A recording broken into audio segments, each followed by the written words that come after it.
স্বাগতম সবাইকে। আপনি চাইলে খুব সহজেই আপনার বিকাশ স্টেটমেন্টটি ডাউনলোড করতে পারেন।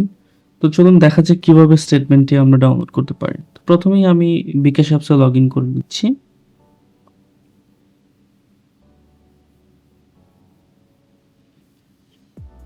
তো বিকাশ স্টেটমেন্টে যাওয়ার জন্য আমি প্রথমে বিকাশ অ্যাপসে লগইন করে নিলাম। এরপর যে মেনু অপশনটা আছে সেই মেনু অপশনে ক্লিক করব, বিকাশের যে আইকনটা। এরপর স্টেটমেন্টে ক্লিক করবেন। এরপর আপনি দেখবেন স্টেটমেন্ট রিকোয়েস্ট নামে একটা অপশন আছে। তো আমি স্টেটমেন্ট রিকোয়েস্টে ক্লিক করছি। তো এখানে নিউ স্টেটমেন্ট নামে একটা রিকোয়েস্ট অপশন পাবেন। তো এখানে ক্লিক করবেন এবং স্টেটমেন্ট ডাউনলোড করার দুইটা অপশন পাবেন, সামারাইজ স্টেটমেন্ট এবং আরেকটা আছে ডিটেল স্টেটমেন্ট। তো আমি ডিটেল স্টেটমেন্টে ক্লিক করছি এবং আপনি এখানে অপশন সিলেক্ট করতে পারবেন, লাস্ট 30 ডেজে সিলেক্ট করবেন নাকি লাস্ট 180 দিনে। আপনি চাইলে এখানে সর্বোচ্চ আপনার 1 বছরের স্টেটমেন্ট ডাউনলোড করতে পারবেন। আমি লাস্ট 180 দিনের স্টেটমেন্টটা সিলেক্ট করে নিচ্ছি। কনফার্মে ক্লিক করুন এবং আপনাকে এখানে আরেকটা কনফার্মেশন দিতে হবে, কনফার্ম।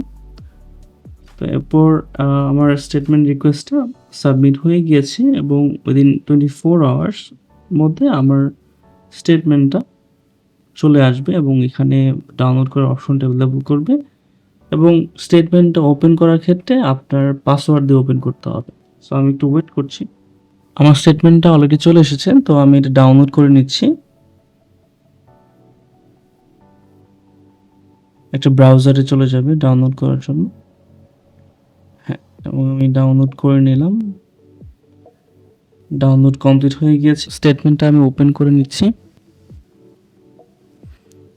এবং এখানে ওপেন করার ক্ষেত্রে আপনার একটা পাসওয়ার্ড দিতে হবে এবং পাসওয়ার্ডটা হচ্ছে আপনার বিকাশ নাম্বার। তো আমি আমার বিকাশ নাম্বারটা দিয়ে দিচ্ছি। দেখুন আমার স্টেটমেন্টটা ওপেন হয়ে গিয়েছে এবং এখানে আমি আমার যাবতীয় যে ট্রানজ্যাকশন হিস্ট্রি আছে খুব সহজেই দেখতে পাচ্ছি। পুরো স্টেটমেন্টটা চলে এসেছে। সো এই ছিল আজকের ভিডিও। ধন্যবাদ দেখার জন্য।